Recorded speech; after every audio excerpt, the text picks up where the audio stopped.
I don't know, just breaking that down into like some actionable goals, and then actually like experimenting and reflecting on it, and that follow through. That's something that's been after I got back from this retreat in Asheville. This word, these kind of two words, a compound word, follow through, has been really big to me. And I think that a lot of people set goals and then they don't actually follow through with like the Mm, reflection process of the experiment, right? Because the way that science works is you draft the hypothesis, you create an experiment, you test that, and then you get these results. And then guess what? They're like, okay, maybe these results aren't isn't how we wanted to go. What new hypotheses can we draw from it? What new experiments can we run to get this said result?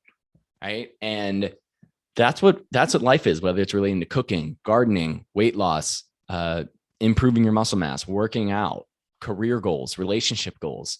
It's about sitting with yourself, get honest with what you want, creating goals related to that dream or vision, breaking down that into smaller goals, experimenting and adding, different habits and uh, actions in your life, and then reflecting on that, getting quiet again, reflecting on how that honestly went, changing it up and going from there.